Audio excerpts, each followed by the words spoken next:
Hi, by the way, I somehow forgot that I was live already, despite having got everything more or less ready to do the live. Yeah, hi, I'm getting everything sorted and prepared. Whoa. There's no Pokemon music today, because today I'm gonna react to Deathdealer's video that he's made. And it's a really important one, and am I actually unmuted? I am. Hooray! Alright, the promo stuff is sorted. The bots are botting. Hopefully. In the good way. Yeah, I think they are. Okay, right, where's OBS gone? Hello, there you are. So, this is a very important video that Deathdealer recorded or uploaded about a week ago, right? And this is a really important video. And I just thought I would give you kind of my thoughts and reactions to this. I've kind of tried to crop this. It's not gone too well. I did my best. No, that's a lie. I tried to do my best. It is a 30-minute video. However, every single minute of this is genuinely really important. And I have watched it. But I think because of how important this is, it's worth reacting to twice. Hello Digital, how you doing? Is everyone ready? There was an ad break in about 3 minutes. Also, there's a chance that we'll get ads because, you know, I don't have the premium of YouTube. I am sat. Excellent. Let us watch. Hi everyone. This video is going to be quite different from the content I normally make. You probably realised that from the thumbnail before you even clicked on it. Before I say anything else, I want to say it was a really good thumbnail, by the way. Like, it was fantastic, that thumbnail. Something that I've always enjoyed about Deathdealer, I know that, like, we're barely 10 seconds in, he's really, really good at making good thumbnails. Also, hi Rag. To make one thing clear, I'm okay. This isn't a goodbye video. And I'm not making it because I'm in some kind of crisis. Welcome in, I'm making it because I can't keep pretending that everything about this journey has been okay. I've spent the last 14 years making Minecraft videos on this channel. In that time, I've uploaded hundreds of videos, shorts, and the occasional live stream. I've built things I'm incredibly proud of, met some amazing friends, and somehow my videos have been watched by over 3.8 million people around the world. That's really impressive. 3.8 million people around the world. That is genuinely really impressive. By the way, I am going to keep pausing this video. Because he does it every now and then. Or because I want to talk about something. Does he do this full time? No, I think he said that he has a job. And so it isn't feasible for him to do it full time. But he gets into the thing a little bit further on. This is the video. It's going to be unpinned at the end of the stream probably. And this is the video that we're watching at the moment. Hi Elias, hi Lexi, how are you all doing? But yeah, this is genuinely a very important thing. I can't stress that enough. Oh. But for the last few years, one question has been sitting at the back of my mind, slowly eating away at me. Was it worth it? I created this channel almost 14 years ago because I loved Minecraft. I immersed myself in the SMP content that was popular at the time. Things like Minecraft, where I watched Etho and BOO, then the early days of Hermitcraft. All of it inspired me and made me think that I could be like that. Hey Blue. Watching those series didn't just make me want... How is the audio level, by the way? Is the video a bit too loud? I might turn it down a little bit. Just so that if I do want to talk over it a little bit, then I can do that and not have to worry about, like, being deafened or deafening you guys. To play Minecraft. It made me want to be part of that world. I wanted to build things people enjoyed watching. I wanted to tell stories of my own. Back then, I was quite innocent. It's the same for a lot of people starting out. I didn't care about views. I just thought it was cool that someone I'd never met watched something I'd made. This started to change. It's just YouTube that's pinned for you? Audio's good now? Cool, thank you. Can you not, like, click on the link and then it will just take you to the video? If it doesn't, that's fine, because I can always post the link multiple times if need be. Thanks for the sub. Fair. Heart. Hello, friend. How are you doing? I hope you're doing good. Thank you for the resub. But yeah, good morning. Good morning to you too, my good friend. I think it's an important thing he's already mentioned of like when people first start out with YouTube, they're just doing it for fun. And I think as time goes on, it ends up being less about fun and more about doing this and this and this, or trying to get the attention of other people, or trying to be something you're not. I can click the one on the chat, but the pinned one is sending me to the YouTube starter page. Is it? That's weird. Also, Crank, yes, I am absolutely proud of you. I'm very proud of you. And I am happy. I'm happy you did the thing that you said you were going to do about 4 days ago. Wait, aren't you at work? Hang on. Changes my videos got more views. I can remember exactly when it happened. The first video of mine to ever reach 1,000 views. For a small channel back then, that was a huge achievement. I refreshed the analytics repeatedly. Every time the number went up, it felt surreal. 1,000 people. 1,000 real people had watched something I'd made. Yep, I thought it was amazing. For the first time, I felt like I was building something that people genuinely cared about. Yeah. It felt like this dream might actually be possible. I've been saying that so many times, just the word It made me feel even more inspired than before. I wanted to chase that feeling. I don't regret feeling like this. It gave me the drive to improve myself and my content. This drive also followed me into my personal life and career. It taught me how to edit videos. It taught me how to speak with confidence. Those are skills I still use today. I believe that I could make something of this. I think anyone who starts YouTube hopes that one day it might become something bigger. Yeah, I was similar with that when I first, because this is my second YouTube channel, or like the one I've got at the moment, that's my second one that I've made, I think. I don't know, it might be the third. Because originally I started, this is like deep lore for you guys, because I don't think any of you lot were here for this. I used to be, I used to make videos on Club Penguin. That's how long ago it's been. But I used to do it for the fun of it, and then I was like, oh, hang on. I wanted to, people can get recognized for this. And maybe I can get recognized for this. Maybe this could be something more, because, you know, the biggest Club Penguin creator at the time was Think Noodles. Club Penguin, really, yeah. It used to be like my biggest thing. I didn't have OBS back then, so I used like Bandicam or something, so it had Bandicam at the top of every single one of my videos, and I didn't edit them, and I was like, I just wanted to play the games and have fun and not even do tutorials. I just wanted to sort of chill on the game and not have to worry about anything else. Because back then I wasn't thinking about it. I was young. I was younger back then, and definitely not stupid. I was just less aware that you could do stuff with videos. But yeah. This is going to be a long stream of 22 minutes 30 seconds in. Oh. Yeah, so it used to be Club Penguin, and then it moved to other like Flash games.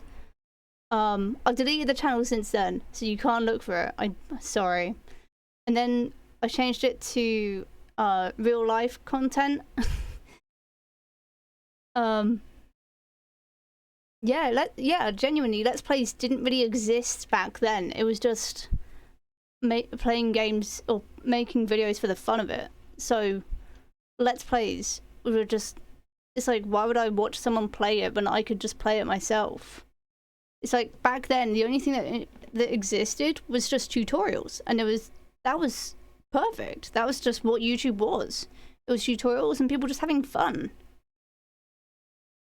But I never really wanted to be too much bigger on it, and then I wanted to do real life videos, so I started when I was going on holiday or when I was going to other places, I'd be recording then. And I know that my webcam's out of focus, but you know, it's my webcam, it never focuses. a bit like me, really. And it was just one of those things, you know. And then as I think I made quite a few videos. I made some after I made like one after a job interview that I thought had gone well, and then it didn't. And then I made a video about something completely unrelated, and I uploaded it to YouTube. And someone commented, "Why would you upload this? This is nothing interesting." And I had so many dislikes on that video, and not so many for a channel of my size, because back then I had barely 10 subscribers, and I had 4 dislikes, no likes, no positivity, and it was just like, oh well, this sucks. And that was first bit of internet hate. And I just kind of completely stopped with doing the vlog stuff then. And I was just like, well, you know, if people aren't going to watch it, then why would I upload it? The only reason I watched Let's Plays is because my computer wasn't good enough to play the games. Yeah, that makes sense. That's fair play.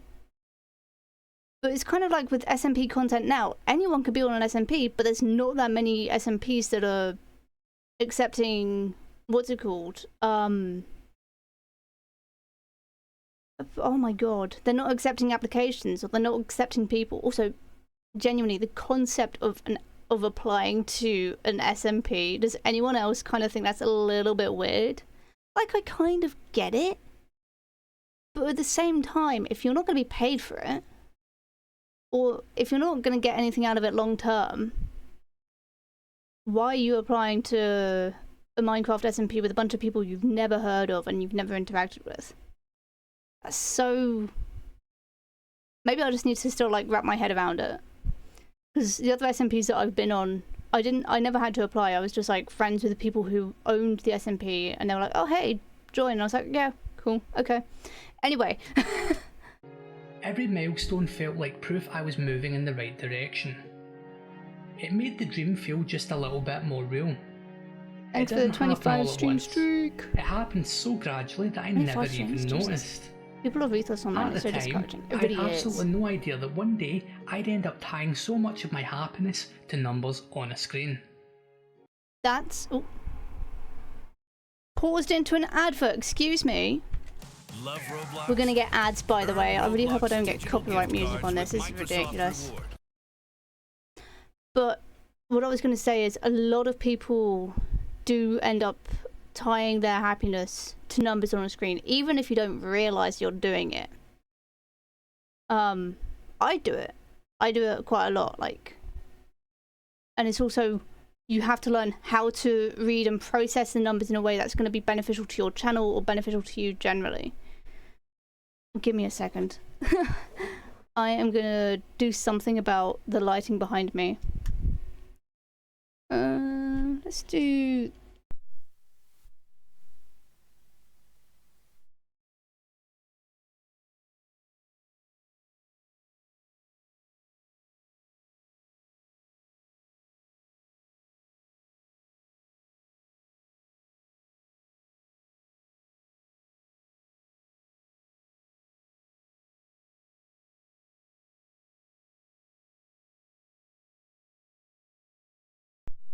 Right, that should be a bit better.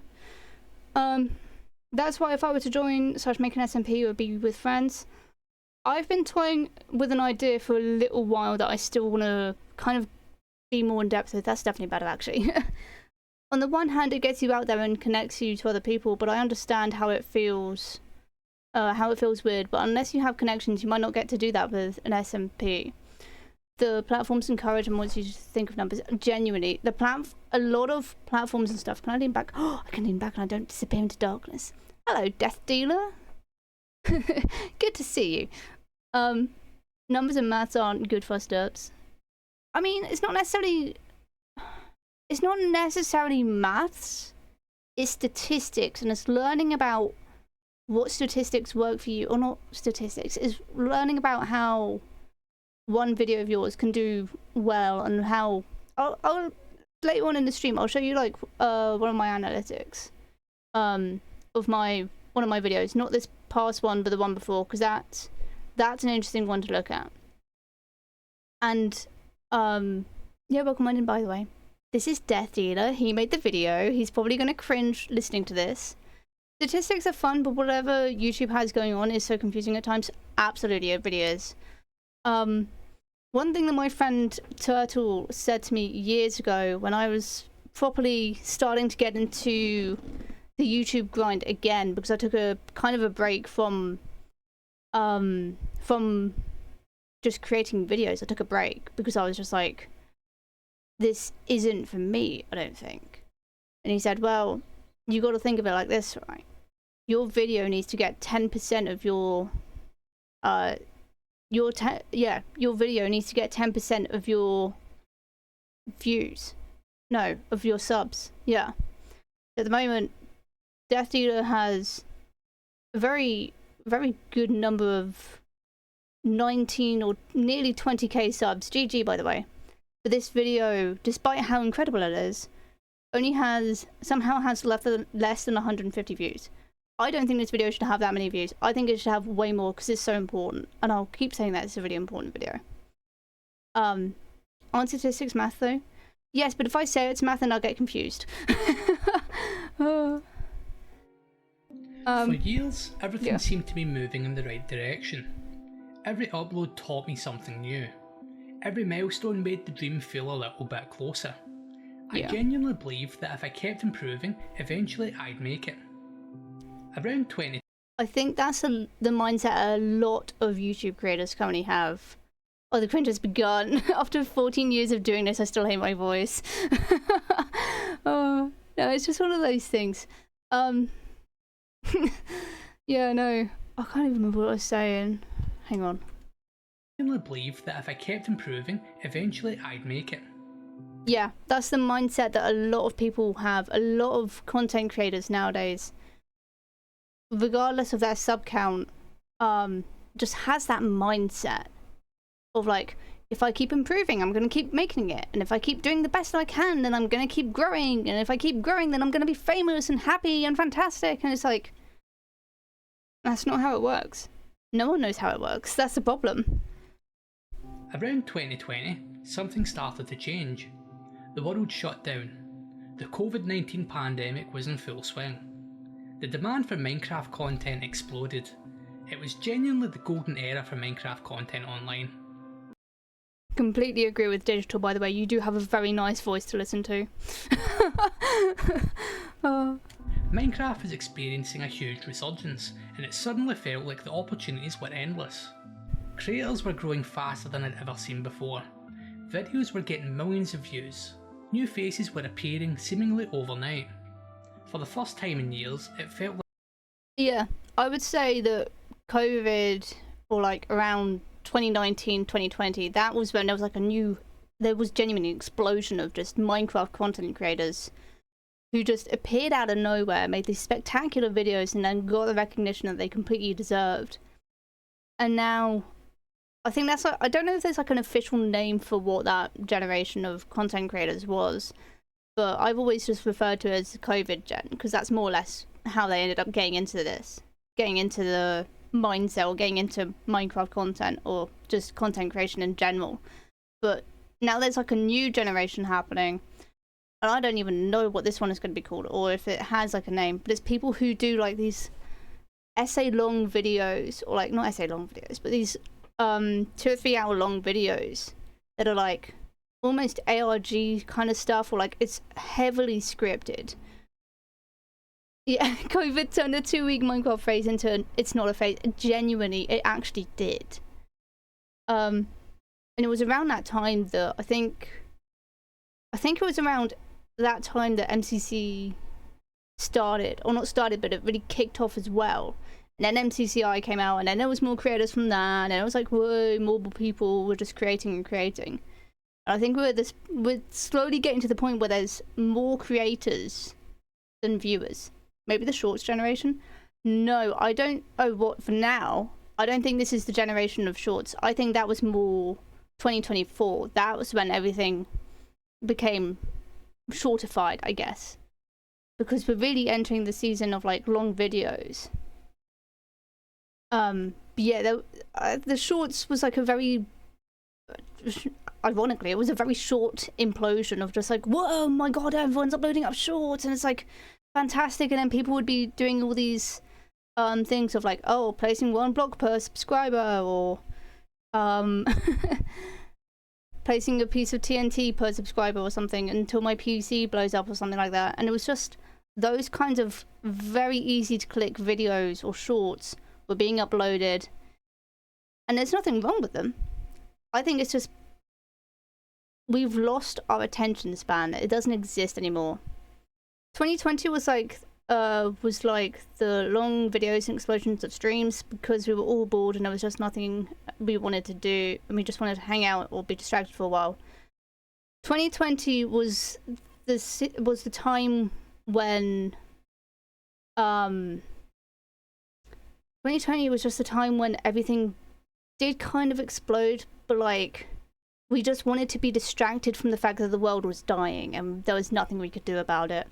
And so that's why this is what I believe. I believe that's why Minecraft really blew up with content creation and stuff. Dream SMP was one of the things that started and blew up big then. Yes, it really was.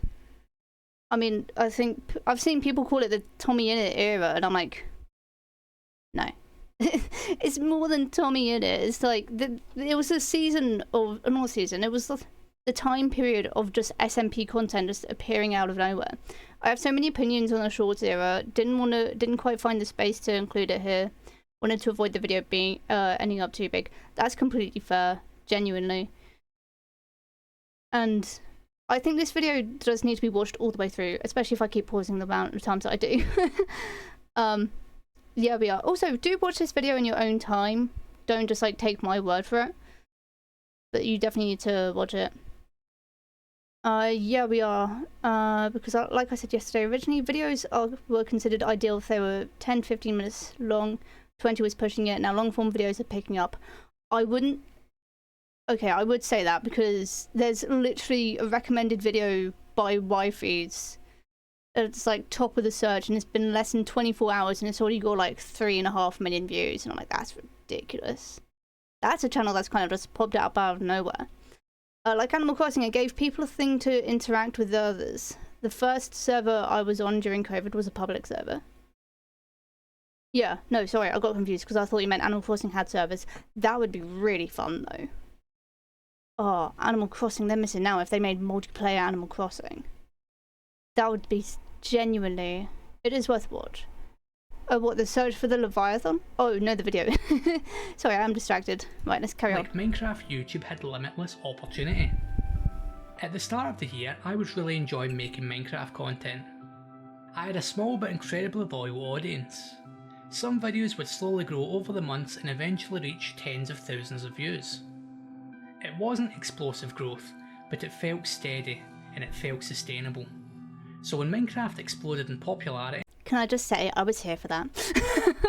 I remember watching Deathdealer grow as a channel, and I was just like, I'm so proud of this person that I've never met or really interacted with before. I really enjoy the editing. And he talks about the editing further in the video. I just got to stop pausing. I thought all that work was finally about to pay off. I started making small, incremental improvements to my content. Every video, I tried to improve something. I noticed that other creators were doing the same. There was an upward pressure on everyone to improve.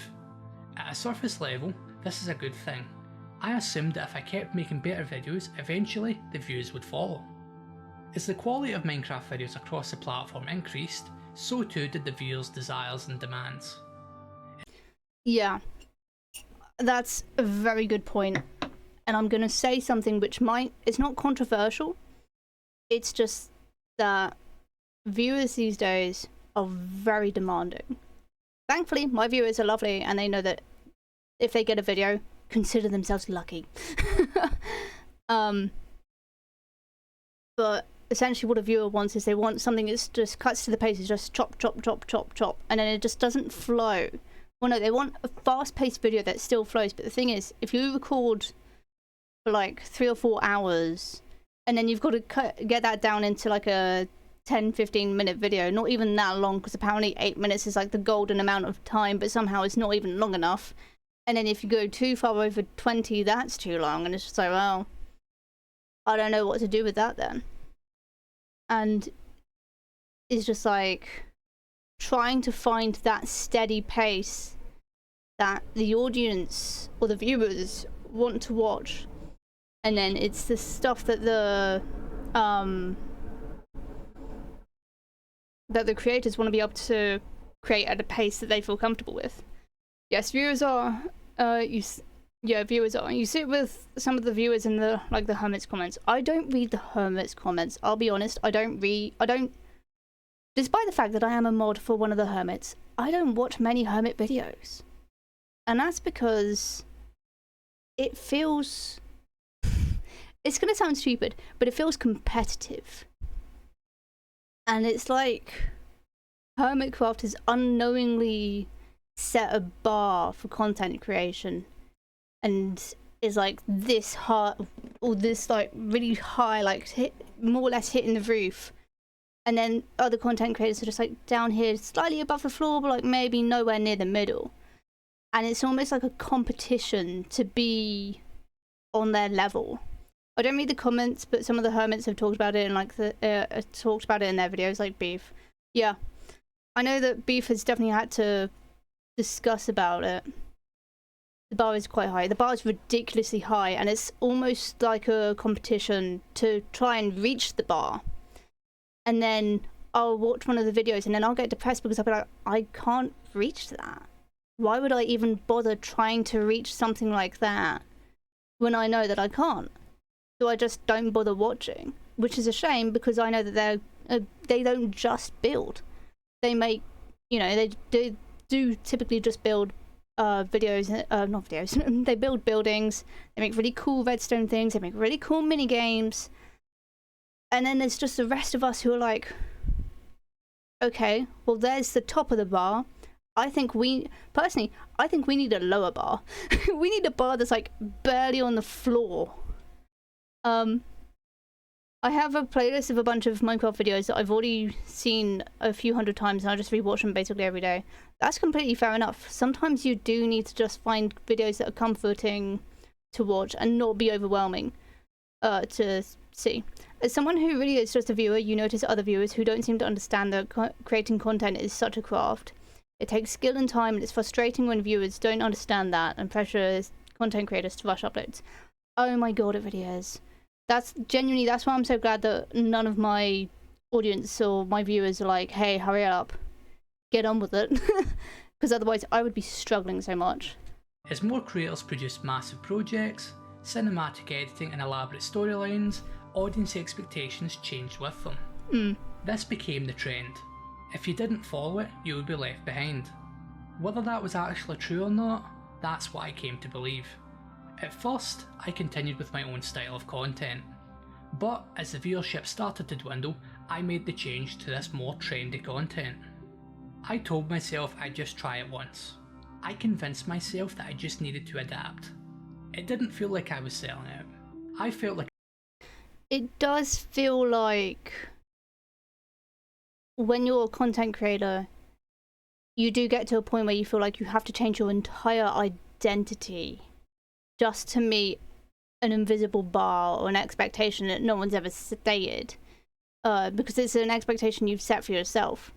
You know that meme where the parent is helping the one child swim while another kid is barely above the surface? There's an edition where it's a chair under the water. That's where we are. It seems like that's where we are. It seems like some like Hermitcraft our kids being helped by the parents. I kind of get what you mean, yeah. So yeah, that one meme of like the parent holding the child swimming and going, hey, happy times, yay, and all that. Essentially, YouTube is the parent, let's be real. YouTube is like behind everything. And then the child being lifted up, I wouldn't even say that's Hermitcraft. I wouldn't even say it's Hermitcraft. Hermitcraft has made a bar. I don't think they've made the bar of like videos. I don't think they're getting that much support from YouTube anymore. And I don't know why, and it's an interesting point. I think that YouTube just went, oh hey, there's a new genre of Minecraft content that's like really interesting. Let's lift this up and just throw Hermitcraft into the water behind us. So Hermitcraft is barely above the surface. Everyone else is under the water. But I would say the smaller the creator you are, the deeper down you are in Davy Jones' locker. Like I was trying to survive on a changing platform. The audience expectations were different, so I felt like I had to be different. I made my first hardcore video, and I really enjoyed the process. I was having a lot of I think it's more of some hermits are the kid being helped by the parent while other hermits are the kid struggling. Yes, but also no, and I'll get into that in a minute. And it's something I thought about earlier today. Actually, I'm going to get into it now. Because sidetracked, woo, distracted. Alright, let's do this quickly. Let's see if I can bring up this. Don't even judge this mess of this, because I know it's bad. Let's bring up this guy's channel. We all know this guy, Exuma. He has... Oh, hang on, let me expand it proper like. Let me do this real quick. And so that I can sort of see it and you guys can sort of see it, right? Okay, our favorite derp, yeah. The favorite derp of this channel. There's a certain group that just seem to be noticed more than other hermits. I don't even know if it's a certain group. Oh, look who's over here. It's Deathdealer, Hot, and the Dino guy. Don't even ask. But let's look on his videos real quick, because that's what we're here for, right? It's Dino guy. I know, I love Dino guy. This is... Every time I think of my friend Turtle that I mentioned earlier, of like, you want to get the 10%, each video should get about 10% of your viewership, right? If we look at his channel, right, he has about 1.9 mil subs. Impressive. Very good number. He should, in theory, each video should be getting 190k views. Some of them achieve it. Some of them really don't. Like this Hermitcraft video that came out 2 weeks ago. Or this Hermitcraft video that came out a month ago. Or other Hermitcraft videos that came out a month ago and they're barely breaking 6 digits. Don't get me wrong, 60k views, very impressive. Genuinely very impressive. But I feel like a lot of the views and a lot of his subs come from, yeah, so about 2 months ago is when he got over 100k views on his video, which is genuinely a shame. Because he is a good person. But even his Vanilla Tweaks videos, they get more views than Hermitcraft ones do. Which is kind of interesting. And then like, the Hermit fans don't really... They know that he's on the server, but they keep on going like, not my kind of style. And shorts, I don't even know, is there shorts on here?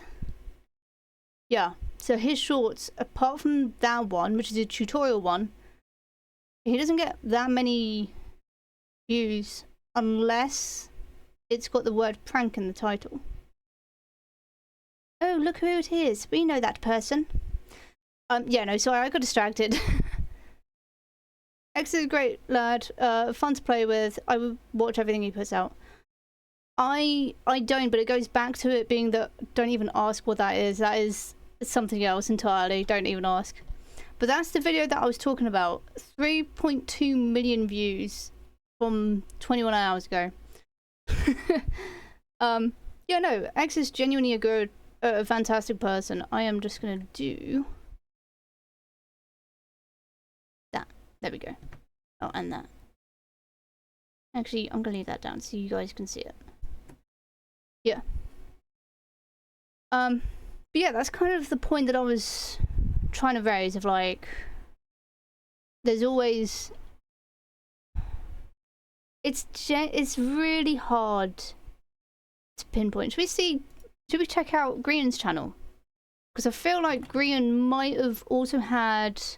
Don't ask about the recommended either. Don't ask about the adverts either. I don't know. I feel like it's impacting everyone. Okay, maybe not too much. He's still getting videos that have over 1 million views. So that's pretty impressive. But there's not been many that break 2 million. But that's actually really impressive. I did say this stream was going to be janky. Oh, we're not even like halfway through the video yet. Yeah, Green and Mumbo. Yeah, someone else as well used to be on the list, but he must not be named. I would never have said that that person you're thinking of was a pranker. I would have said it's Grian, Mumbo, and then maybe Scar. I think with Hermitcraft, people just put mostly the redstones in a box and say, yeah, I don't know what's going on there, or so they don't watch the videos. Or at least I didn't until I got over that and then realised there's more to it. It's a lot more than just confusing redstone. Right, and that's a point that Death kind of makes later on in the video, which is about like a thumbnail like, oh, would you watch a video that has a thumbnail of a castle, or would you watch a video that has a thumbnail of like redstone spaghetti or like a clock of some sort? And I was thinking about it and I'm like, it would be a castle almost 70% of the time, because of the fact that not everyone understands redstone, but a lot of people understand builds. Team Gig seem to be it, as well as Etho. Maybe, yeah, maybe. I'm not trying to hate at all, but recently sometimes Green's thumbnails bore me. I kind of get that. And so, I mean, I like the white outline, but it only works for certain channels. Now there's a channel that, okay, let's think of Jevon, right? Jevon makes actually really interesting thumbnails. And you can see that I really don't watch that many Hermitcraft videos. So Jevon is also another one who's kind of like, not, yeah, Jevon's in a similar boat as X, which is basically a huge amount of views, or he flies under the radar, yeah. And it's not that he's got boring thumbnails or anything. His thumbnails are fantastic. His thumbnail game is really strong.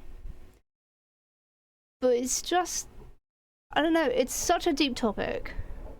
And there's no clear advice about how to use a thumbnail in a way that is clear, right? Or like how do you make thumbnails good? I'm gonna be really egotistical and go to my own channel now. So I go for thumbnails that, obviously, when I'm making a thumbnail, I think of what is the main topic of the video. And so for the Dear Diary one, it was literally just me writing in a diary. So it made sense to have that one there. And then I always have the Autocraft logo, so that if there is people who are new to it, then they can just find out, oh hey, it's Autocraft, let's look into that. But yeah, a lot of my videos are definitely glad to see a creation of mine living on after me. It's still going strong. I've seen you want to have your character in there, you don't. If you want to highlight the build, you have to hide it. You want to hide it for mystery, yeah. And like my thumbnails have changed a lot since the start of this season. I'm not going to go to the thing, but Jesus, that went a bit than I thought. Okay. So at the start of the season, I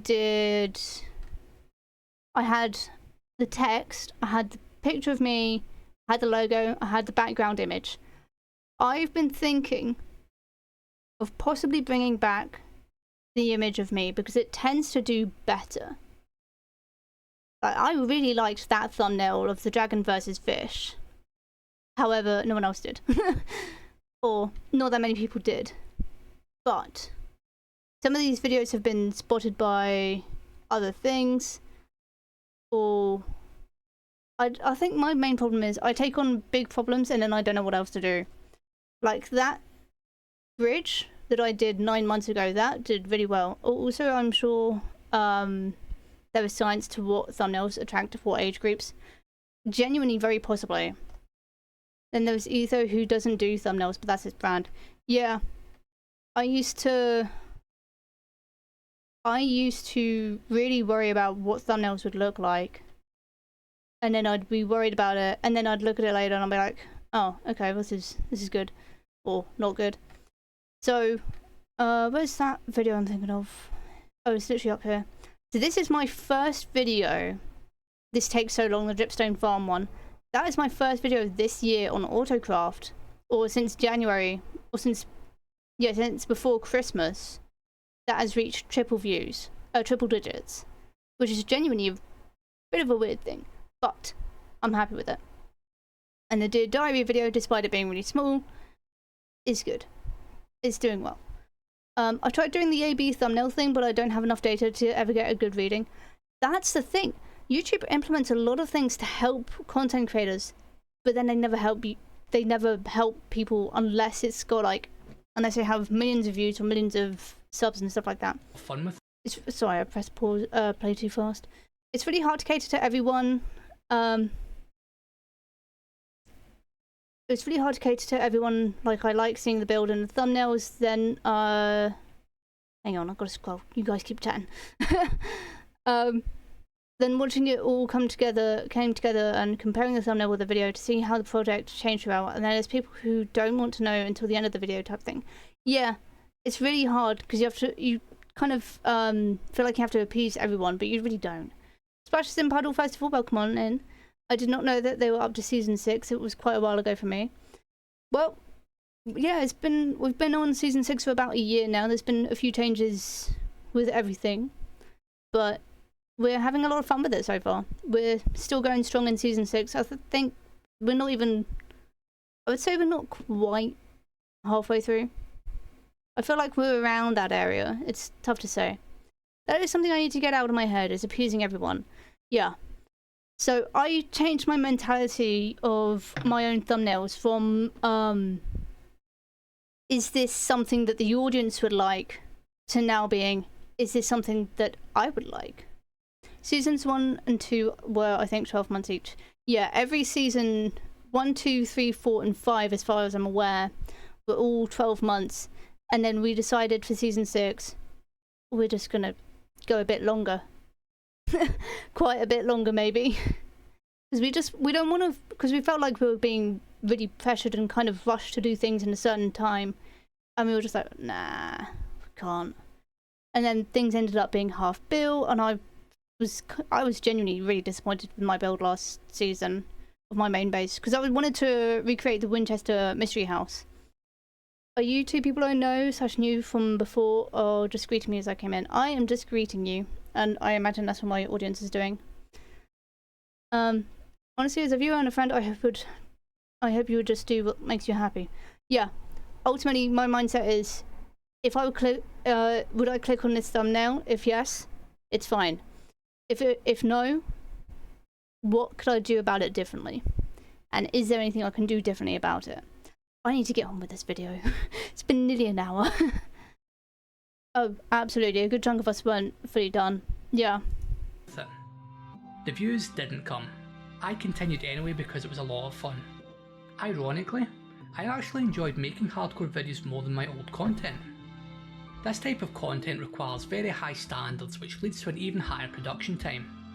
One video became a month's work. A single upload became a project. Videos must be scripted and planned before recording. Editing goes from only taking a couple of hours to taking a couple of weeks. 52 videos a year suddenly becomes only 12 videos a year. Each upload brings more pressure. You become emotionally invested in it. That's the big thing. Being emotionally invested in numbers. That's the massive thing that every content creator does. And if they say they don't, they're lying to you. And it's just, there is a lot of pressure on being a creator. Because it's not just record a video, upload it, bye, out of here. So for me, I personally don't do scripted content because I could not be bothered. Like the only scripted content that I was making was either for Stardew Valley, and that was because I was explaining like a really interesting challenge that I was in the middle of doing, and then also the Pokemon video, if I ever upload that. My bad. That was scripted as well. Or it will be scripted if I ever finish recording it. Oopsies. But Autocraft is never scripted. Because Autocraft to me just is in the moment, it's active. I don't want to think about what I'm having to say too much. Well, a bit of thought would be nice every now and then, but I don't do thinking, I just do doing. Yeah. And it's a lot of it's a lot of data to process. Might be my autism coming out, but I was actually obsessed with the data. It was becoming a problem. Yes. I mean, I do have bullet points I wanted to mention in some videos. That's fair, that's real. That's genuinely a good thing to have. Sometimes you do need like bullet points to mention, or like a little note to remind yourself of something that you wanted to say. But yeah, anyway, carrying on. It almost feels like an exam. Every time a video underperformed, I never blamed the audience. I blamed myself. I assumed I just hadn't made the video good enough. And that's something that a lot of content creators do. I did it as well, especially with the 10-hour fishing video, right? That I did. I'm not doing that anymore. We over-criticize ourselves so much as creators. And it's overwhelming almost how critical we are. And it feels like we have to be critical, because if we're not, no one's going to watch our videos. And that's not the point of it at all. Or like, yeah, no. If a video fails, it's a personal failure. If a video succeeds, it's not a win. It's just the expected thing to happen. If a video gets 100 views, great, that's a win. If it gets 10 views, what have I done wrong? No, wait, if I get 100 views, that's what I'm expecting. If I get 10 views, I've done everything wrong. I should delete the video, I should burn it, I should hide under my desk and cry. And that's what it is, especially after you put so much work into it. Yes, you could put hundreds of hours into one video, especially with exporting and uploading and having to fight Wi-Fi and other tech issues as well. And then getting 27 views is just like, all this was for nothing. Imagine this. You've spent hundreds of hours creating something. You publish it. Within the first day or two, YouTube starts giving you numbers. Views, click-through rate, watch time, impressions. These feel like... By the way, I swear we will get back to the video, but I've changed how I sort of react to a video. Or like, when I upload a video, I don't look at my sub count or the views of the video until about a week later. The one that I've literally just uploaded on Saturday, that doesn't count. I know that video is not going to gain any subs or anything. Also, if barely anyone comments, there are less things to go off on how people liked it or even suggestions, so your mind automatically fills in the rest. Yeah, and thinks something needs to be improved. Absolutely. Like, you think of the worst case scenario and then you're changing things that are successful because you don't know what else to change. And then you get worse views and you're trying to figure out how to fix things, but because you're changing things so often and so frequently, the audience is watching this and thinking, you know what, I actually don't want to be here for this. I'm just going to stop watching. a grade. Whether that's a fair interpretation or not, that's what it feels like as a creator. That's why disappointing analytics can hurt so much. It isn't just that a video underperformed, it's that months of effort suddenly feel as though they've been reduced to a scorecard. That's a feeling many creators, including myself, can relate to. You don't have to imagine because I'm going to show you. Recently, I started a new hardcore series.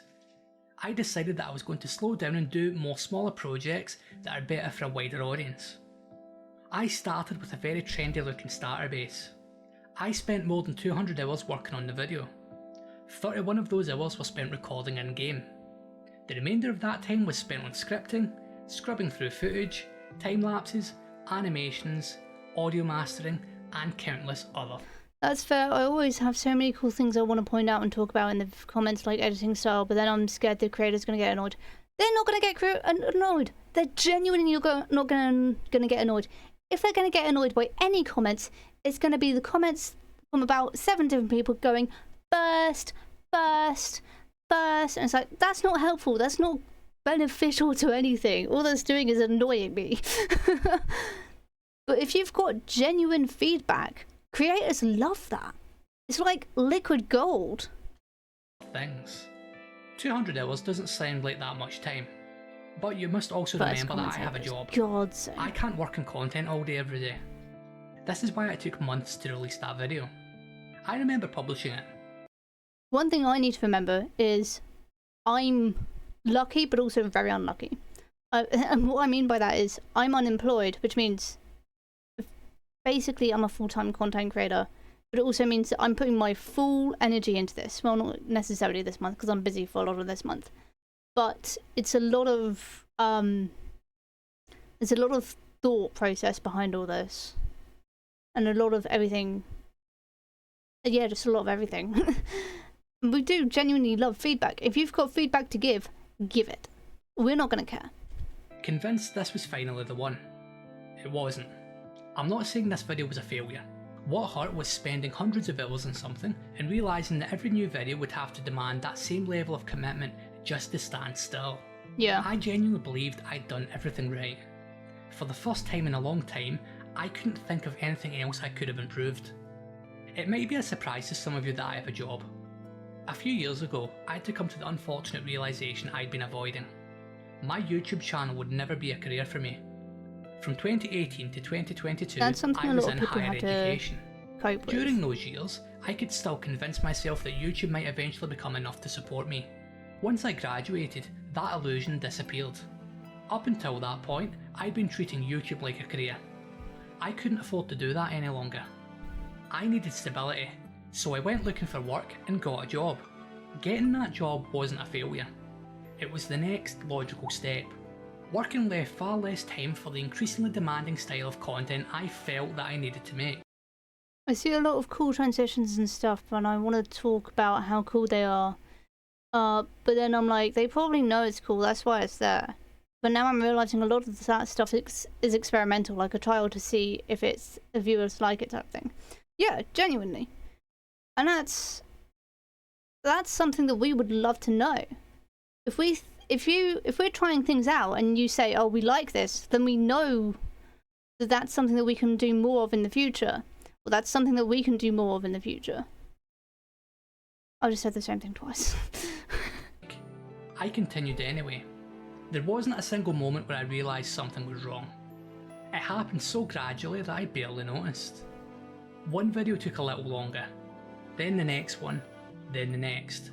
The expectations kept rising. The pressure kept building, year after year.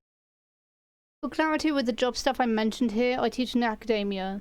A college lecturer. Is quite interesting considering that most of my students watch The Hermits. Oh, that's very funny to me. Oh, that's very funny. Yeah, until eventually I had to stop and ask myself a question.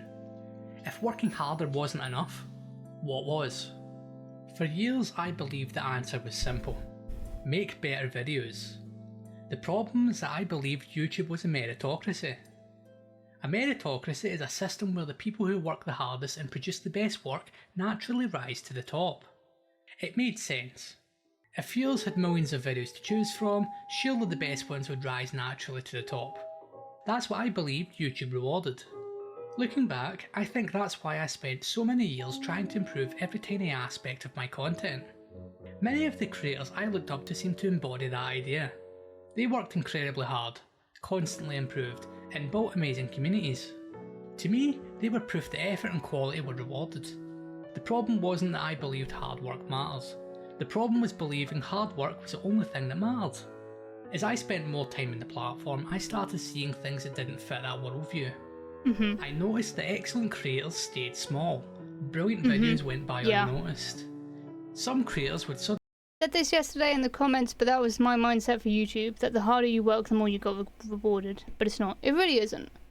You see those slop channels on YouTube that are just like upload videos going wah, and then like 10 seconds later it has 5 million views, and it's like, really? This is what we consider entertainment these days? suddenly explode years after starting for no obvious reason, and that videos could take months or years to find an audience. The more creators I met, the harder it became to believe that effort alone explained success. Imagine two creators upload equally good videos. Creator A's video gets shown to 100,000 people. Creator B's video gets shown to 5,000 people. Creator A now gets more comments, more shares, more returning viewers, and more subscribers, which then help future uploads. Creator B never gets the chance to build the same momentum. Yeah. I still believe that creators should improve. There are so many things we have control over. Scripting, Completely agree with editing, both of you. thumbnails, storytelling, consistency, audio. Those things matter enormously, and creators should spend their time improving on them. On the other hand, there are many things we can't control. We can't control whether YouTube finds the right audience, changing trends, timing, competition that day, or even viewer interest. There's a lot of uncertainty. We never know for sure what will happen when we upload. We just hope that our videos do well. When a creator becomes successful, we naturally study everything they did right. Their thumbnail, We do. their editing, their storytelling, their upload schedule. But we rarely ask how many other creators were doing many of those same things and never received the same opportunity. To be honest, sometimes I actually have no idea what's going on until I open Monday.com and boom. I'm not saying successful creators didn't earn their success. Many successful creators absolutely deserve their success. They've worked incredibly hard to get where they are. Yeah. My point is simply that hard work alone doesn't guarantee the same outcome for everyone. Over time, I came to realise that success on YouTube isn't determined by a single factor. It's the result of countless interacting variables, many of which creators simply can't influence. We've got enabled ads on this. Apologies. Don't apologise. If watching ads is helping you get more views, I'm gonna do the best I can. Supporting people is always good. Exactly what Bag said. The algorithm is an untamable beast. Right? Exactly. Righty peeps, I need to head out. Goodbye, digital. Wish I could stay. Well, you can always watch the VOD, as long as I don't get copyright struck. Enable all the ads, dude. Genuinely, enable all the ads you can. I want to help out as much as I can, because this is a very important video that a lot of people need to be aware of. That doesn't mean quality doesn't matter. It means quality alone isn't enough. That was an incredibly difficult thing for me to accept.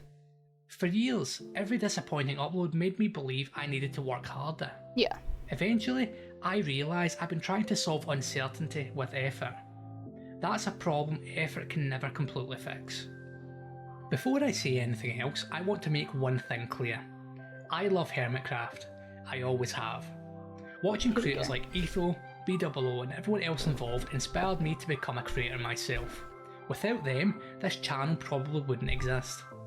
Hermitcraft has been going from strength to strength from— That's a very good point. Hermitcraft has inspired thousands of channels, and I mean thousands of channels, to be content creators. And whether or not people are able to succeed or not is an entirely different matter. And it's just like, you'll see people who go to conventions and stuff and meet the hermits in person and like, oh my god, you inspired me to start YouTube. I don't think I could ever deal with someone saying that to my face, because I would just be like, why? I don't want people to look at my videos and be like, oh my god, you inspired me to sit down and record Minecraft. I want people to look at my videos and be like, you inspired me to think. And that's what a lot of people need to do these days, because there's not a lot of thoughts happening. There's a lot of brain empty moments. For more than a decade now. It saw a massive explosion in its audience during the pandemic years, and for the most part has maintained the hype even with less viewers. Yeah. During those years, Hermitcraft started to evolve. Builds became larger, editing became tighter, storytelling became more cinematic, and each season became more ambitious. This is what I'm saying, and I was thinking about it of my own build on Autocraft this season. Because my main base, I would have just said, nowhere near Hermitcraft level, because there's not, because there's the hermits and then there's me. We're two different entities. Yes. No, but yes. But I would never be a hermit due to the fact that I feel like my builds are not a hermit level, and neither are my videos, because they're not that heavily edited. I try and do low level editing. I think I've done a stream of editing one of my videos before, and it's like this ridiculous expectation to try and meet. And how can you meet something you don't know? Oh, that's a hard line. That's a good line. These changes made Hermitcraft even better than before. I of course have nostalgia for the old Hermitcraft days, which I suppose is to be expected when you consider that I started watching them way back in season 2. I really like their new stuff as well.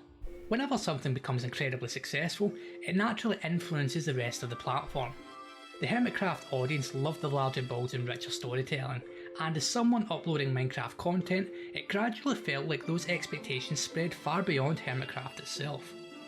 Like, if I have a cool idea for a video, I might try to do it, but I mean, my editing is low bar.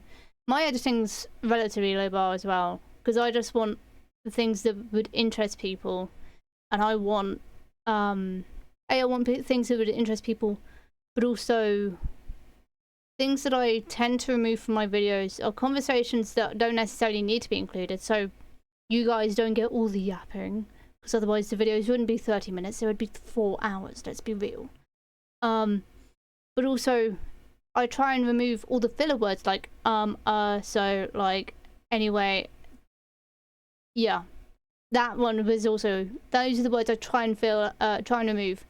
And also the long pauses. I try and get rid of as many long pauses between talking parts as much as I can. That's more than me. It's just something that I learned at university. No, something I learned at college. Oh. As someone trying to build a channel in the same ecosystem, I couldn't help but notice those expectations changing. A simple survival episode no longer felt enough. I don't think I consciously decided to imitate Hermitcraft, it happened gradually. Every new project became a little bigger. Every edit became a little more ambitious. Every upload took... The ums and the ahs are the hard parts for me with editing. See, this is why I get really lazy. And it's fantastic me being lazy, because when I'm lazy, right, I say and oh a lot.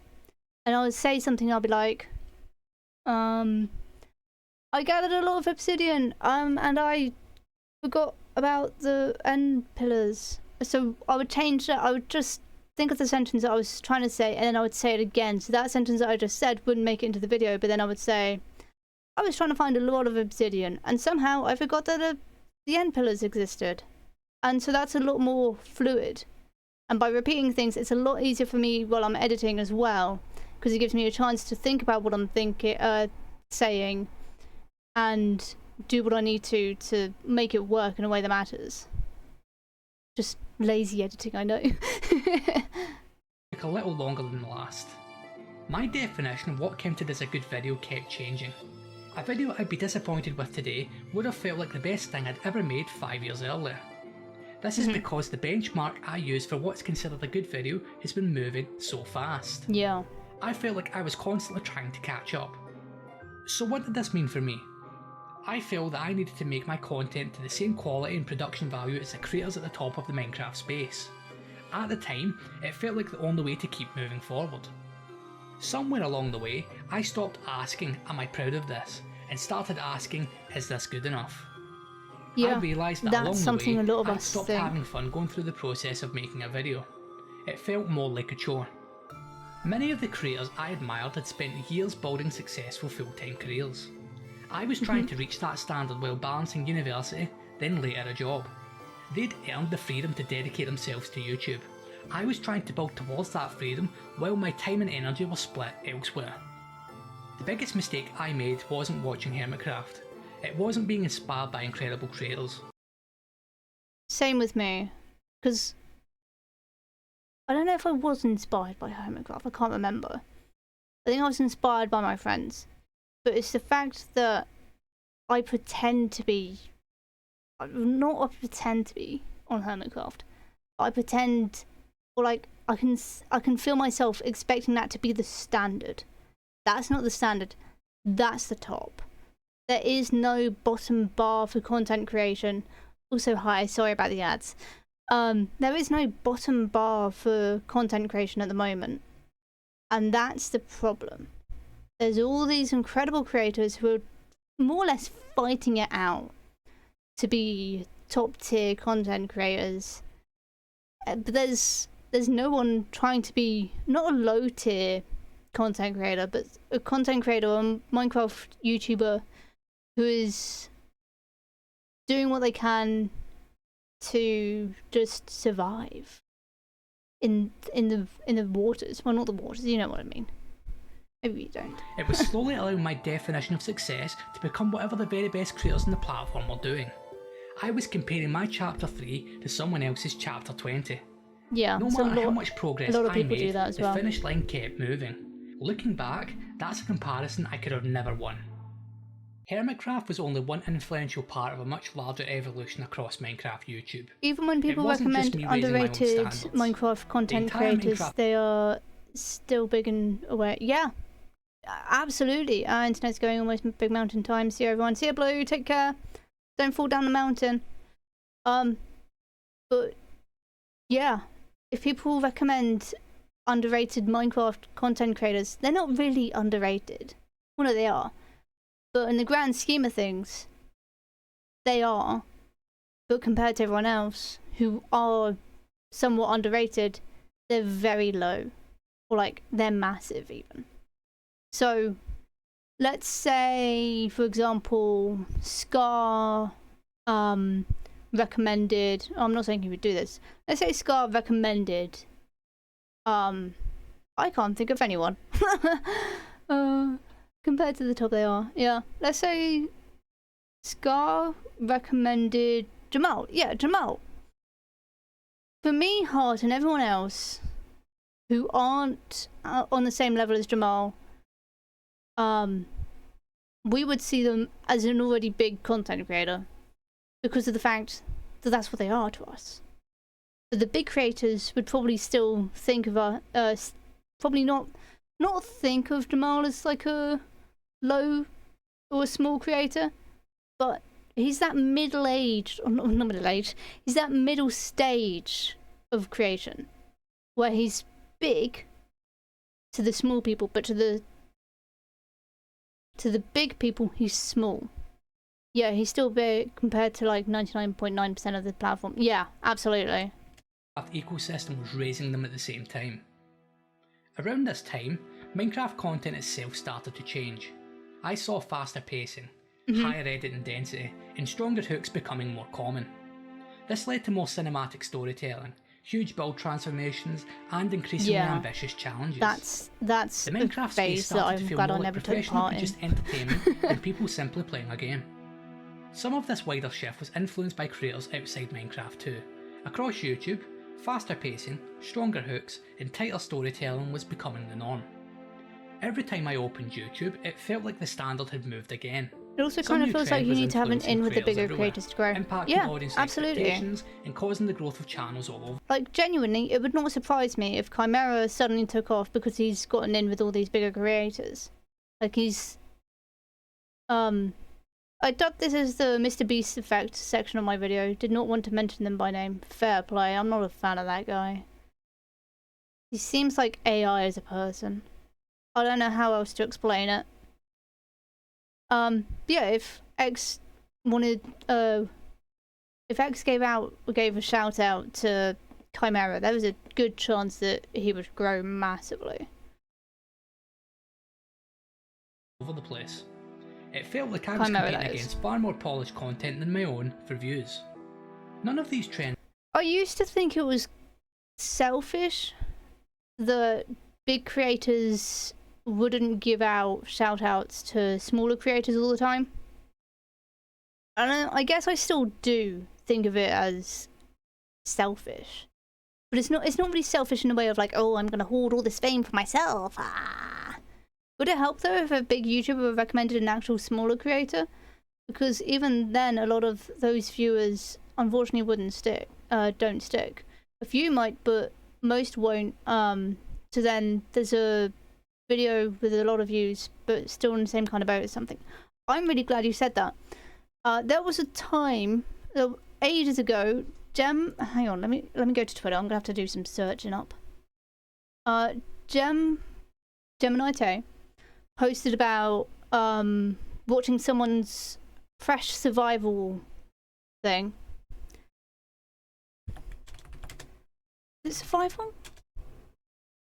It was like a Forever World or something.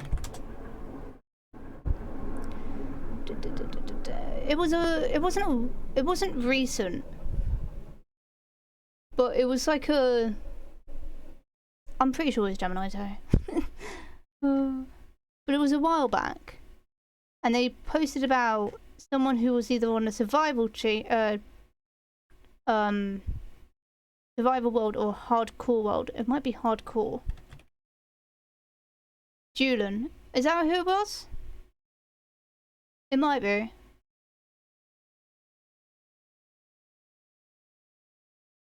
Let me have a look.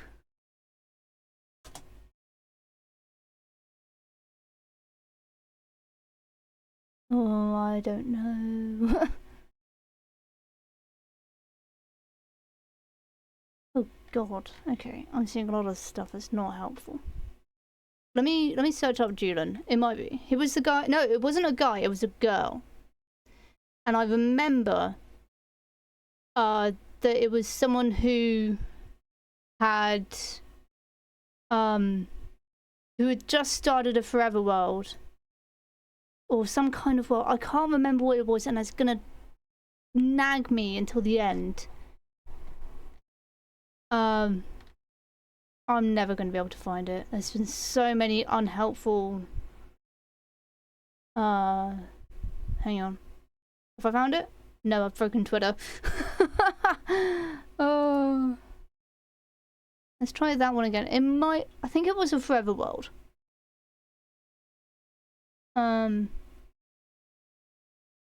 Was it? I don't know. I mean, also look at the animators / artists of the Homecraft community. Some grew in popularity due to the hermits and their personalities. Yes.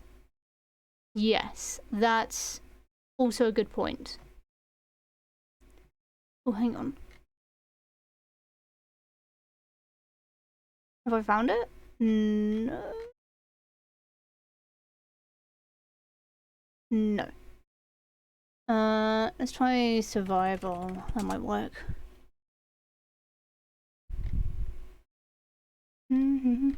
Sorry, I am so sidetracked. It might not have even been Gem. I remember seeing it was one of the hermits, though. Oh, it might be because it was a link. Okay, never mind. Never mind. Oh well. Like, thing is, even if you get the shout out and people flock to your channel, you need to also be able to handle the traffic suddenly. That's true. That's also a very good point of the fact that there's always going to be the traffic out of nowhere. Creative and exciting. Every generation of creators redefined what people thought was possible, and that's one of the reasons the game has remained relevant for so long. The downside was that the standard kept rising. Every time I opened YouTube, it felt like the finish line moved again. It really does As feel creators, like that. We naturally adapt. We see something incredible. I don't know if I would agree with that. As creators, we naturally adapt. I don't think we do. I think it's unnatural to adapt at the pace that we've had to adapt at. I know I didn't when my channel had the boom to 1,000 subs, and to this day I'm certain I screwed myself over. I was gonna say to you, I'm surprised you didn't make a new channel just dedicated to autocraft content. I see, so it could actually help, but you also have to be able to keep them wanting to watch on your own too. Yeah, and that's why, because I've kind of screwed myself over as well, because I did Build a Day May, right? I have 735 subs. Before I started doing Build a Day May, I had maybe 150. A lot of these people a lot of these subs, nearly 600 people, have come from Build a Day May, which isn't a bad thing, because these views are pretty, well, the views are pretty good, but it's better than it was last year because I didn't mention the S word. And this is a very important word that I don't mention in my videos at all, right? Because I mentioned it the first year that I did it, which was last year, 2025. And the word is subscribe. If you say that word, people are going to subscribe, but they aren't necessarily going to subscribe because they want to watch your content. They're going to subscribe because you said it. And I said last year, I said, don't subscribe if you don't want to watch it or something. I've seen saying subscribe helps and it doesn't. I think saying it, because last year I got way more subs than I did this year, and that's because I was saying the S word.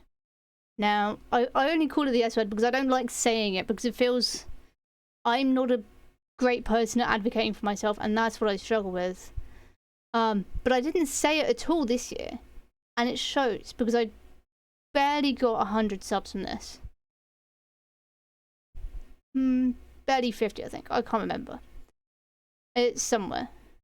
It was a low amount of subs, but I got more interaction and I got more views, which I felt was like a pretty decent compromise. Right. And ask ourselves how we can make our own videos better. So it really That's one varies. reason Minecraft has remained relevant for so long. Every generation of creators pushes the next one to improve. The downside is that today's breakthroughs become tomorrow's expectation. Again, I do agree with that, because of like, people keep on posting, people keep on uploading, and that's the problem.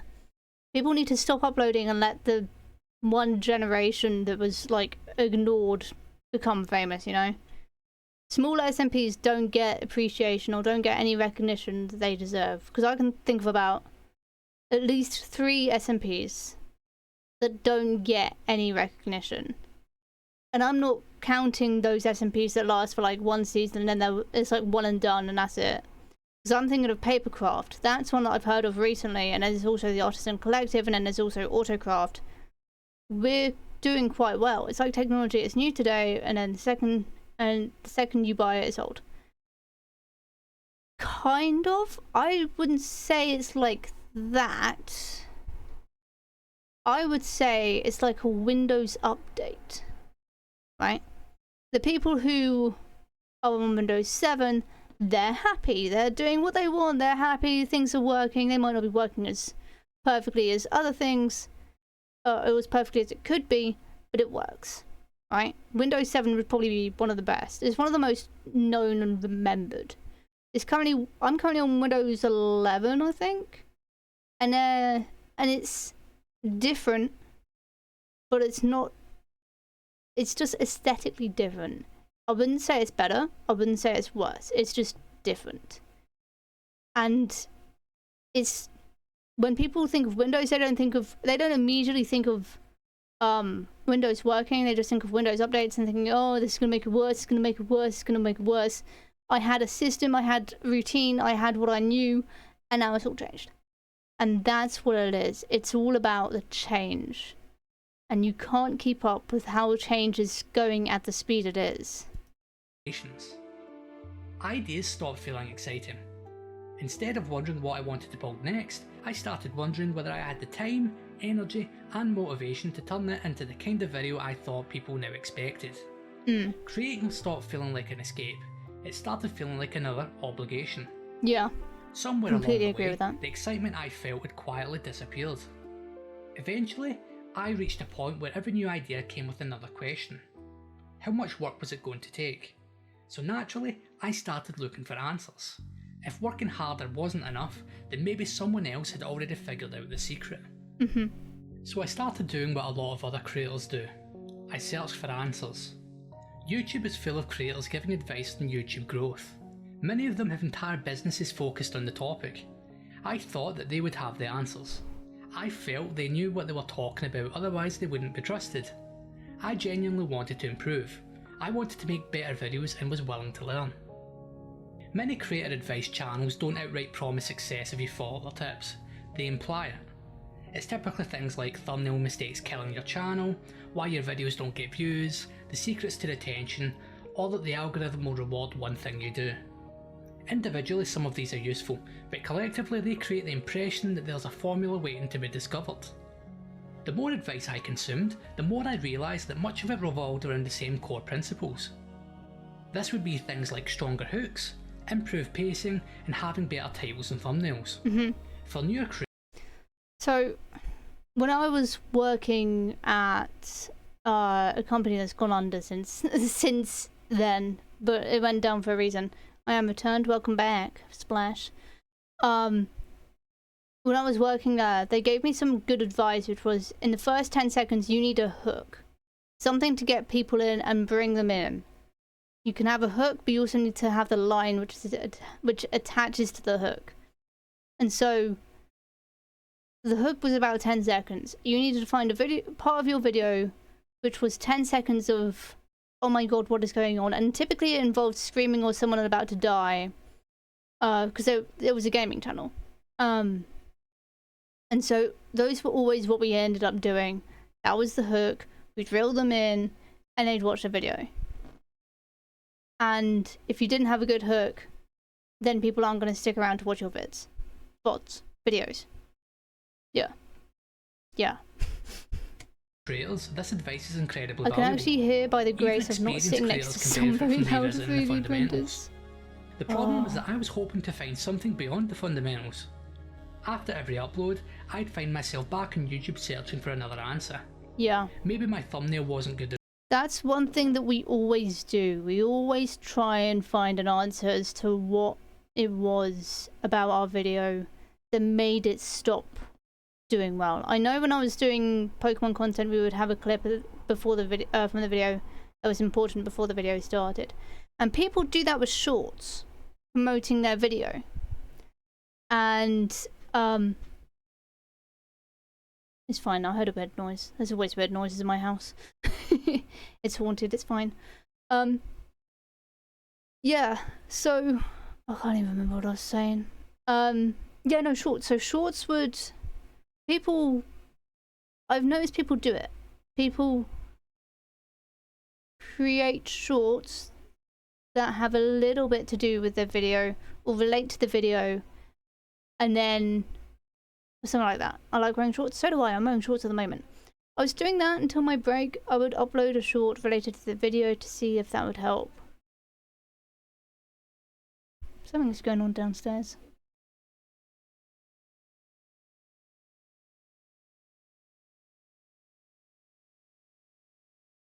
Okay, I don't care. Also, hi Autumn. I was doing that until my break. I would upload a short related to the video to see if that would help. I've never done that. I don't know if it would help or not. Thanks for the sub. Rainbow, thank you for the sub, my friend. I don't really understand the whole Twitch clipping thing, or shorts for that matter either. Shorts I kind of get, and same with Twitch clips. Twitch clips do it are a lot better, in my opinion, than shorts. Or YouTube shorts. And that's because Twitch clips is a way to promote the channel. Or to promote where the channel was from. And it was interesting. And it just kind of helps with the promotion. And it's something that impacts all channels as well as smaller ones. Shorts typically don't work well for bigger creators. And I don't know why. That was part of my routine for Season 6 of Autocraft, that and asking a weekly question to see if that helps with engagement. I haven't tried doing weekly questions to see if that helps with engagement. I haven't tried anything to help with engagement. And I know that that's something that I've been struggling with. Go back to my channel real quick. So let's have Twitch clips often created by viewers that make my soundboard very happy. Thanks, Art. It was a big thing when I was doing Pokemon content. Yeah. So, for engagement, this Dear Diary video. Shut up, me. This Dear Diary video that I made, right? 13 comments. I was not expecting that. You know what most of the comments are from? us talking about fruit down here. Just lots of fruit conversation. Forgot to like that one. Sorry, Seagull. That's where most of the comments are from. Just, if I didn't have that, if I didn't have the fruit conversation down there, I would have 6 comments in total. Which is, yes, tomato. Oh, someone's made a hot cross bun. Why is someone eating a hot cross bun in this temperature? Is it a hot cross bun? It's something nice. Anyway, I need to keep watching. Enough. Maybe my hook was too slow. Maybe my retention graph dropped too early. There always seemed to be one more thing to optimise. At USwitch, our experts fight Seriously. to get you fairer I think prices on your questions energy usually bill like under a mobile, filler keeping thing. hungry Zucchini, people out of yes, your that's a good one. pockets. Switch and save now at uswitch.com. Like, what did you have for dinner? I know a lot of the time nobody actually cares about the answer to the question, so I just never comment about them. Oh my god, has anyone else noticed that the ads are now 10 seconds to skip instead of 5? That's done my nut in, absolutely done my nut in. I'm not even joking. Bring back the 5-second skip. Yeah, no, I don't know. I feel like, yeah, I agree with you there, Rag. That's a good point. Questions are usually a filler thing. I thought it was 15 seconds normally, or they aren't skippable on this too. Oh, yeah, it's also getting weirder and weirder. There's a lot more AI in ads now. There's a lot more. Or they aren't skippable on this too. Yeah, those are the annoying ones. There's only one advert that I've watched all the way through, and that's the 3-minute something advert for the BBC. If it appears, we might watch it together. No, we won't. That's copyright central. Yeah, no, it's... I do agree. Like, my favourite ad was when I got the Exorcist movie. Oh my god. Yeah, so I haven't really tried too much with asking for interaction or engagement on my videos. Then again, I don't know what I'd do to ask for engagement. The frustrating thing was that most of the advice wasn't bad. Better thumbnails do matter, better storytelling matters, stronger hooks matter. The problem was believing that mastering all of those things would remove uncertainty. The question I was asking myself was, how do I remove uncertainty? The uncomfortable answer is that you can't. No amount of advice or coaching can guarantee a particular outcome. I eventually tried some of the paid coaching as well. I hoped that paying for personalised advice would reveal something I'd somehow overlooked. Instead, I found myself hearing many of the same ideas I'd already encountered for free. That was really... When I first saw that and when I first heard that actually... My jaw dropped. Genuinely, I was astounded by the fact that, like... A, Death was paying for advice, but also the advice that he was getting was advice he'd already thought of. And it was just like, that's absurd. That's genuinely absurd that it was the same things that he was already encountering or thinking of. I do like the questions if they seem to actually be, if they actually prime discussion and the creator interacts with it. But that is difficult as channels get larger. I have had a few nice discussions in the comments of Death's videos here. Death's videos they're very nicely edited. In 2019, I spent £500 for coaching. All the advice was freely available. I was very annoyed. I do not blame you. That's like a month's rent. To put it into perspective. I'm not saying that coaching is worthless. I'm saying that it didn't answer the questions I was actually asking. I kept searching because I believed there had to be one piece of advice I'd somehow missed. Eventually, I realised I wasn't looking for better editing tips. I was looking for certainty. So what happened next? I became obsessed with packaging. One piece of advice I heard over and over again was that thumbnails matter. They're right. If a thumbnail isn't eye-catching enough, a viewer will just scroll by. A thumbnail should make you stop and think. It should capture you in that moment. It should make you curious. This is what I was talking about earlier, by the way. If you can get a viewer to do that, chances are they will watch the video. My content revolves around complex ideas. Things like industrial districts, storage systems, and other infrastructure. Those things are interesting once you understand them. A thumbnail doesn't have that luxury. Someone scrolling past will see a thumbnail for half a second. The challenge is to get them to stop and click on it. Think about the last Minecraft video you clicked on. What made you click? Did it have a nice big castle in the thumbnail? Was there something else? What made you click on it? A castle tells a story immediately. A redstone machine doesn't. Anyone can look at a castle in a thumbnail and instantly understand what the video is about, but a 400 module redstone sorting system? Not so much. It might just look like a mess of wiring. That's not because it's less impressive, it's because it's less visually self-explanatory. Showcasing farms and thumbnails is an absolute nightmare. They all look like a twist of wires. Yeah. Yeah, absolutely they do. I don't think there's a nice way to showcase redstone.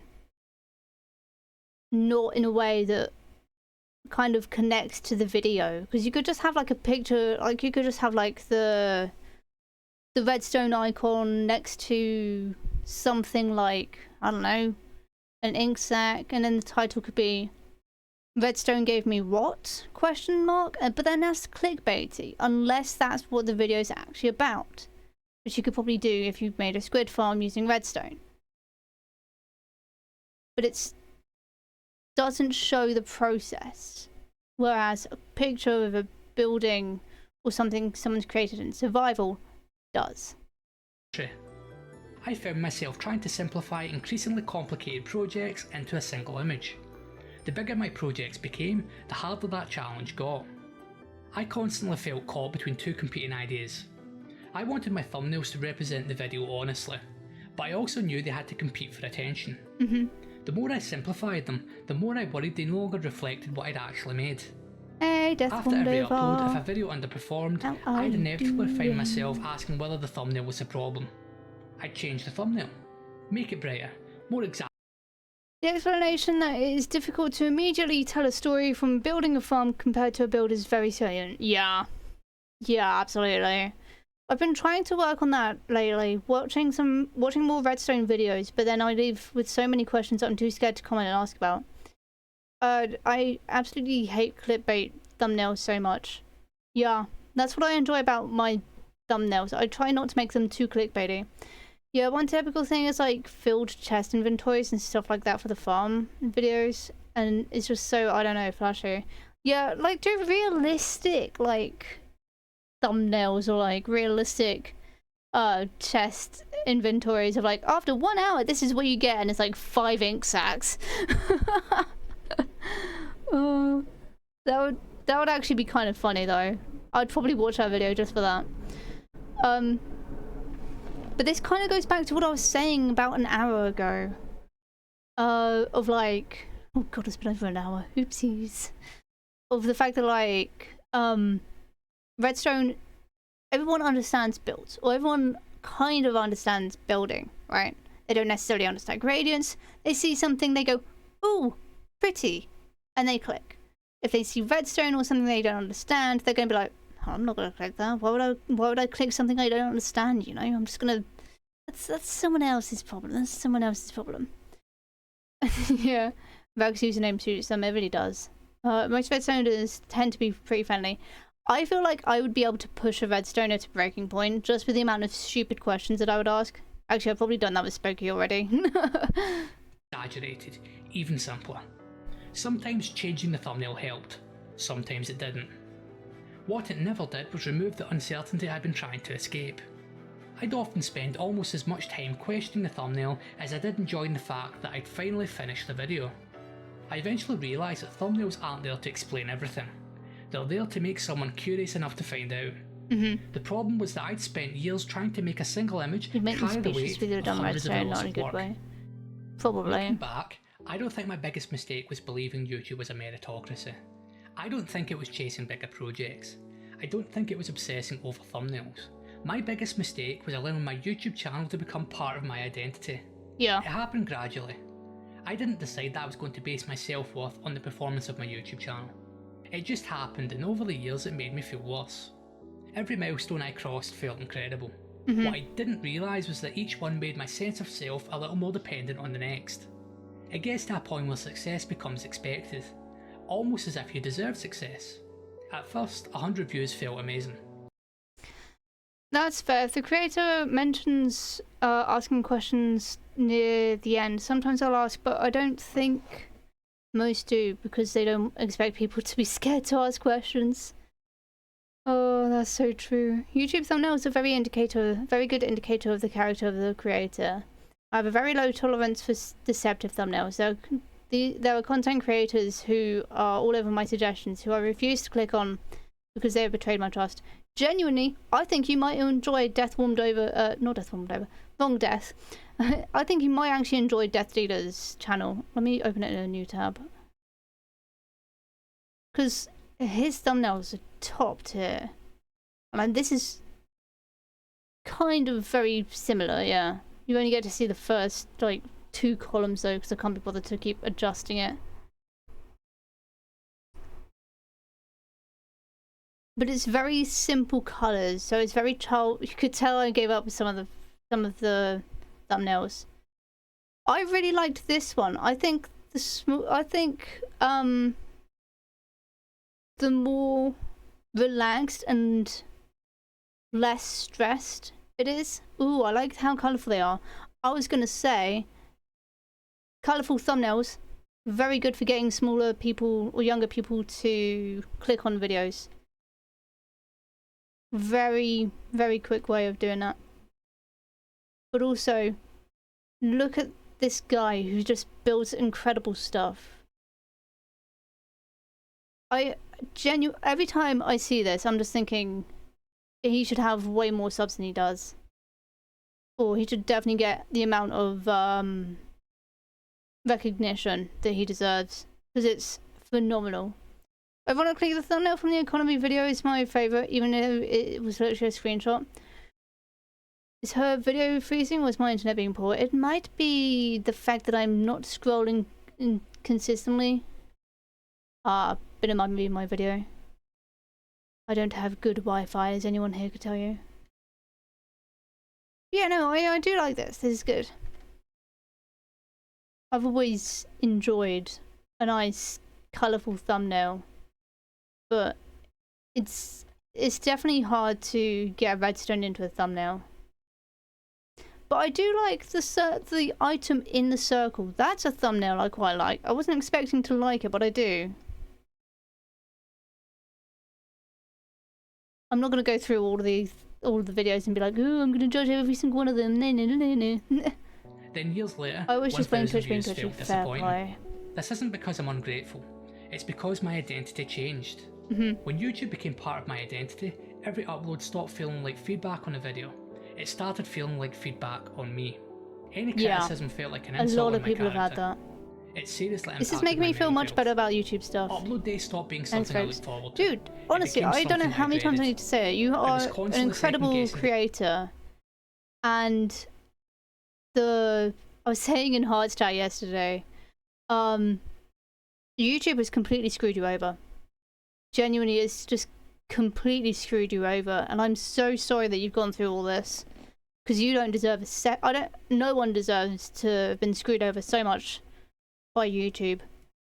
But your videos are phenomenal. The editing is incredible. You've put a lot of hard work in. I know it looks like I haven't watched the videos, but I have. I just watch them when I'm normally at the yard. When it's a quiet part of the yard, I'm like, okay, gotta go watch a video. And it's normally one of yours. I always make sure I watch family-friendly videos at the yard in case there are kids eavesdropping, because they do that because they hate me. They don't hate me, you know. Yeah, no, genuinely, I really enjoy watching your videos. So, and also, that's a really good thumbnail for the 14 years why I failed. That's such an impressive thumbnail, and I don't know why. I think it's because it just gets to the point. And colours do tend to get more views, I think. I don't know, it's tough to say. All I'm thinking is I'm just looking at this is my day one base. You guys can't see it, but I can. No. So I've got to stop doing that. I do really like death videos, so I find the lack of pauses depressive. I am looking forward to seeing his next plans. Yeah, definitely. Video came up on my feed and definitely caught my eye. I haven't watched any of your stuff until this stream, but now that's on my to-do list after this stream. I'm good at getting people to watch stuff.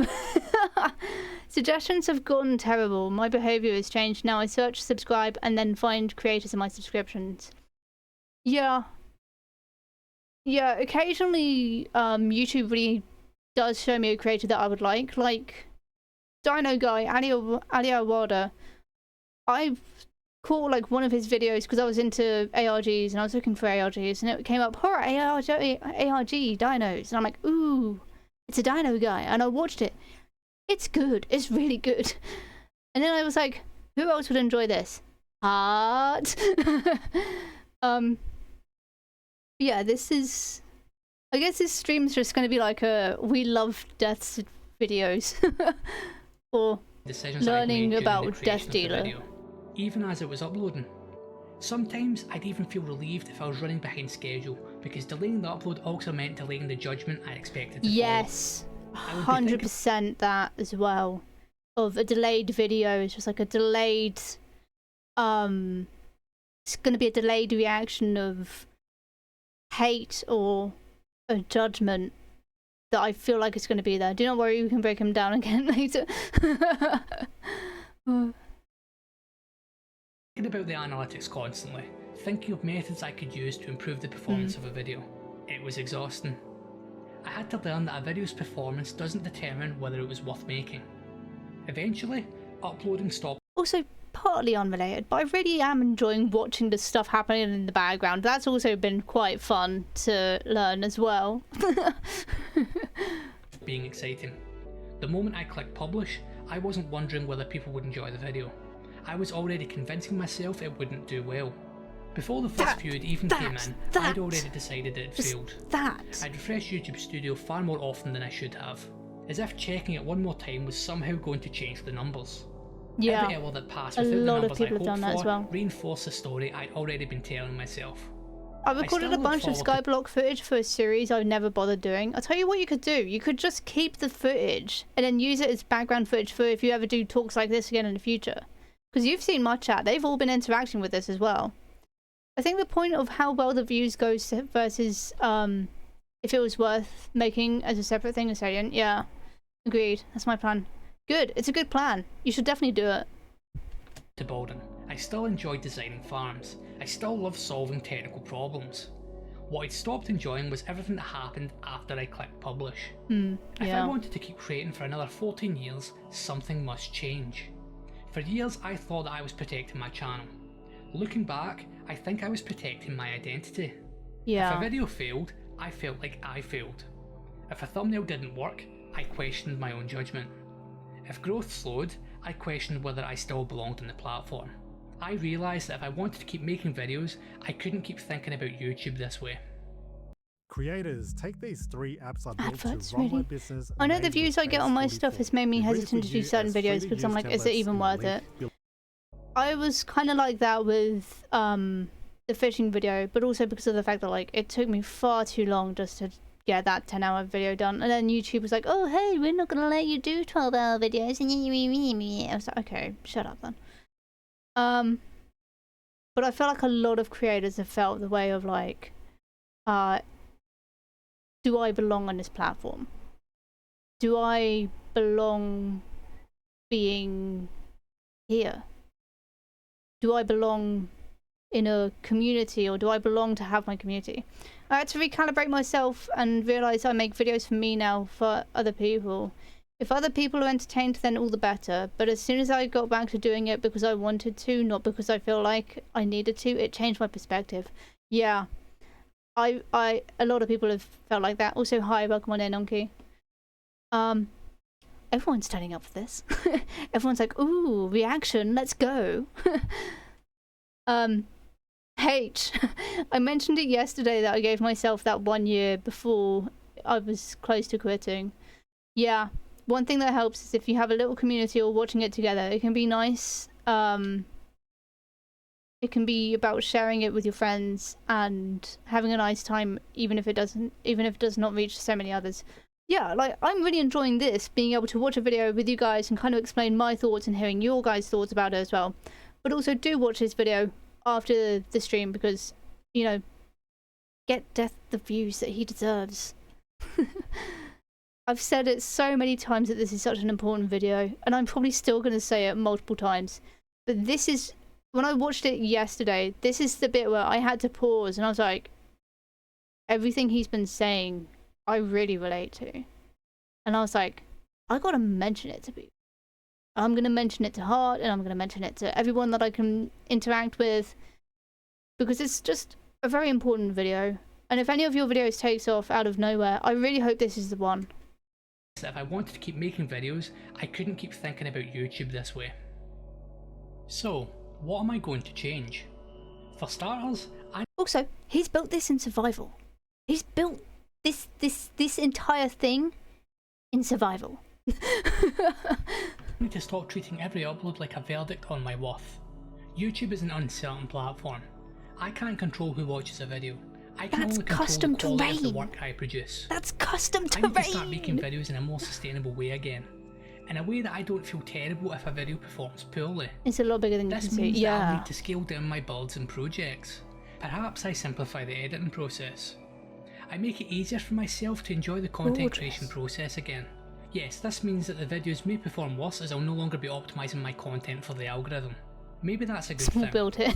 I don't want every creative decision I make to be driven primarily by what I think the algorithm will reward. I want my content to have personality slow again. zoom as well. Something I can be happy with. Something where I don't I feel the haven't need to commented on compare this video, myself but to I'm going to others. at the end. To do this, Start I a base. unsubscribe myself from all those gurus who give out secrets to YouTube growth advice. Being immersed in that mindset constantly isn't healthy. That's a good idea. This should mean that I'm less likely to check my analytics as often to compare it against these advice channels. I shouldn't be checking how well a video of mine is performing that often anyway. Burn out from doing lots of What huge really builds matters of is how I feel about the video. Did I enjoy making I built a nether tunnel relatively recently in survival, and I was just like, I actually can't believe I've built something this cool. But also, it's I was like, if I go any bigger than this, I'm gonna get burnt out. That's why I've been really happy with the way that I've been doing my main base, and I've been doing it in sections, so I didn't get overworked. The picture I saw, it looks gorgeous. I'm gonna be showing it on stream in a minute. If we ever make it to the end of the video. Was it fun? I'll still try to improve. I'll still care about making good videos. I'll still celebrate when a video does well. The difference is that I don't want those numbers deciding whether I enjoy creating. I want to redefine what success means for a video. It doesn't have to get thousands of views.